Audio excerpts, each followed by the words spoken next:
Eu quero saudar a todos sua graça e a paz do nosso Senhor e Salvador Jesus Cristo. Meu nome é Silas Mota e você está neste momento no canal Rocha de Refúgio. Segunda-feira, dia 20 de janeiro, estamos para mais um devocional deste ano de 2025, nessa nova etapa do canal, onde devocionais semanais serão postados aqui para o engrandecimento do nosso Deus e para que todos possam também ser alimentados pela palavra que Ele deixou como nosso guia e conduta de vida. Amém? No devocional passado eu deixei um texto para meditação que está lá em Romanos 12. Eu falei do Romanos 12, 1 e 2, mas eu vou me dedicar ao Romanos 12, 2, tá? Então Romanos 12, verso 2 diz o seguinte: não se amoldem ao padrão deste mundo, mas transformem-se pela renovação da sua mente, para que sejam capazes de experimentar e comprovar a boa, agradável e perfeita vontade de Deus. Então, a palavra-chave que eu deixei para hoje é a palavra renovação, ou renovar. No grego, essa palavra nous, ela traz o sentido de mente, literalmente mente, que inclui ali a faculdade de perceber, bem como a habilidade de sentir, de determinar, entendimento. Tem muitas traz esse sentido o grego nesse texto exatamente. E o que seria realmente essa ideia de transformação que Paulo traz nesse versículo, né? É como se fosse realmente o sentido da metamorfose. Vocês já viram a transformação de uma borboleta? Ela começa com a lagarta então forma o casulo, e o casulo então, depois de um certo tempo, ele dá origem então, libera então o que está dentro dele, que é a borboleta em si, ou seja, da lagarta para a borboleta existe um processo de transformação. E realmente se torna uma outra coisa. Interessante você destacar que essa transformação ela tem um processo, repararam isso?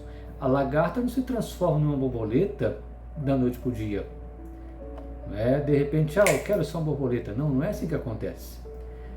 Ela sai de uma condição, passa por um processo que dura algum tempo e depois ela se transforma em algo novo.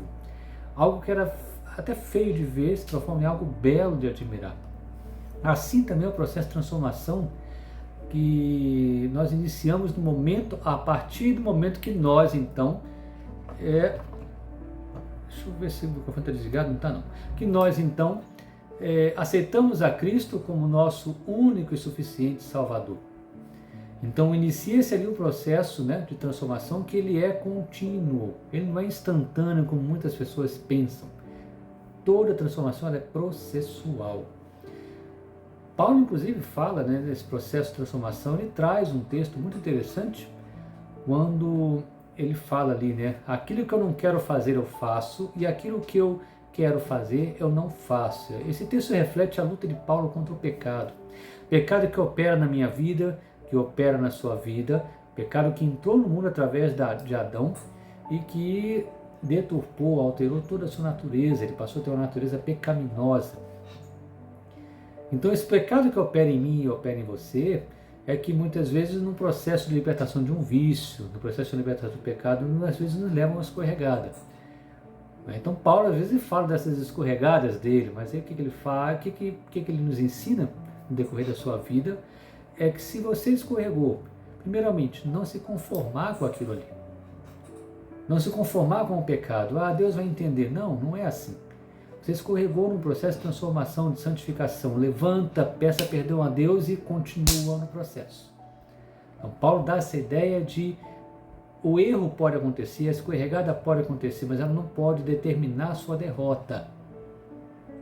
Deus quer que você continue nesse processo de transformação e renovação da mente que é contínuo e que não vai se completar aqui embaixo, vai se completar quando você estiver na sua glória com Ele. Tá? Então nós nunca atingiremos o status de homem perfeito. Nós somos perfeitos em Cristo, somos justificados em Cristo, nós somos pecadores por causa da nossa natureza pecaminosa. Mas esse processo de transformação nos faz entender que se eu escorregar, eu vou me levantar, eu vou orar, vou me limpar, vou pedir perdão a Deus, vou continuar nesse processo. Então a palavra renovar traz esse sentido, né? Renovar a mente é o caminho para isso. Como que eu renovo a minha mente? Através da palavra de Deus. Quando nós estamos no mundo, nós trazemos um padrão, ou nós seguíamos um padrão. Quando nós estávamos no mundo, deixa eu corrigir aqui, nós seguimos um padrão. Nós tínhamos um modo de pensar, nós temos um modo de falar, nós temos um modo de decidir, um modo de determinar um caminho para a nossa vida.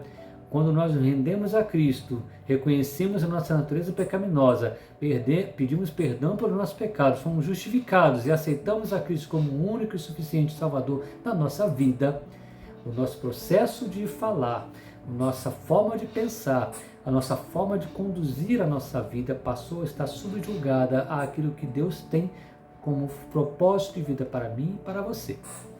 Então não sou eu mais que determino o que eu quero fazer, mas é a palavra de Deus, é a revelação de Deus que determina o que eu posso e o que eu não posso fazer. Como você conduz o seu casamento, como você se relaciona com o seu cônjuge, como você se relaciona com o seu filho, como você se relaciona no trabalho, elas estão afinadas de acordo com o que a palavra de Deus nos ensina? Você tem deixado velhos hábitos? Você tem procurado lutar para abandonar o pecado? A sua mente tem sido moldada segundo a palavra de Deus? Você tem adquirido uma nova forma de vida? Isso é a chave de renovação que eu trago a você nesse momento. Chamo a sua atenção para nesse momento aqui. Então, nós tínhamos um padrão mundano que precisou ser renovado. Ele é renovado continuamente. Para assim termos então um padrão bíblico de pensamento e conduta, conforme Coríntios 2, 2 Coríntios 5,17 traz, Gálatas 6,15 traz, 1 Pedro 2,2 traz também para a nossa vida. Então, a partir de agora, a palavra de Deus revelada passa a ser o meu único manual de conduta e regra de vida para o meu caminhar a partir desse momento. E o meu processo de santificação e transformação continuamente vai se moldando, porque ele vai se adequando àquilo que Deus deixou para a minha vida, para a sua vida. Você já procurou saber qual é o propósito de Deus para a sua vida? Já procurou observar se aquilo que você tem pensado está de acordo com os padrões que Deus deixou para você na sua palavra? Se a sua forma de se relacionar está de acordo com aquilo que a palavra de Deus tem dado para a sua vida? Você tem perdoado o seu irmão, você tem perdoado o seu filho, perdoado o seu cônjuge, você tem se auto-perdoado? Sem perdão ninguém verá a Deus. Você tem realmente procurado lutar contra o pecado para vencer as garras que o diabo às vezes lançou sobre a sua vida, de algo que realmente te aprisiona?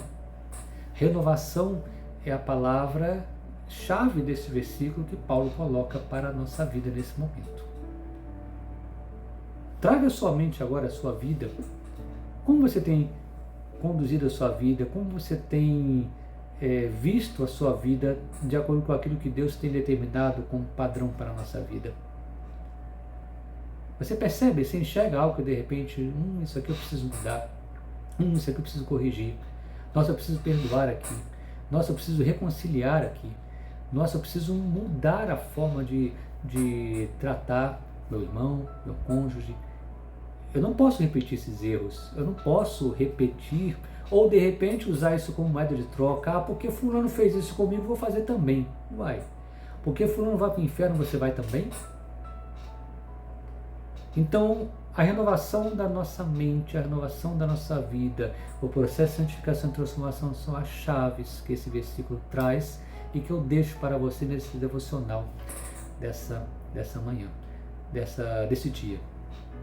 Amém, meus irmãos? Vamos orar ao nosso Deus nesse momento? Pai de amor, nós estamos aqui gratos pela oportunidade de sermos amparados e sermos conduzidos e ensinados pela Tua Palavra. Ó Deus, o processo de santificação exige renúncia. O processo de transformação exige renúncia. Exige muitas vezes uma luta contra o nosso eu, contra a nossa carne. É a luta da carne contra o espírito que se levanta diariamente na nossa vida.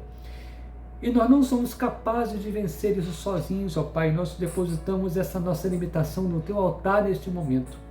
E te pedindo, ó Deus, nos ajuda nesse processo de transformação. Nos ajuda a sermos mais perdoadores, a sermos menos julgadores, Nos ajuda a sermos menos escravos do pecado, ó Deus, a sair das guerrilhas, daquilo que nos aprisiona num vício, nos aprisiona um vício de comportamento, um vício da substância química, um vício qualquer. Ó Deus, aquilo que nos conduz muitas vezes a sermos pessoas mesquinhas, avarentas, pessoas muitas vezes cheias de soberbas, que nos colocam acima do outro, ou pessoas que muitas vezes manifestam isso de uma outra forma, sentando na cadeira da vítima. Ó Deus, nos ajuda a sermos pessoas mais moldadas à Tua Palavra.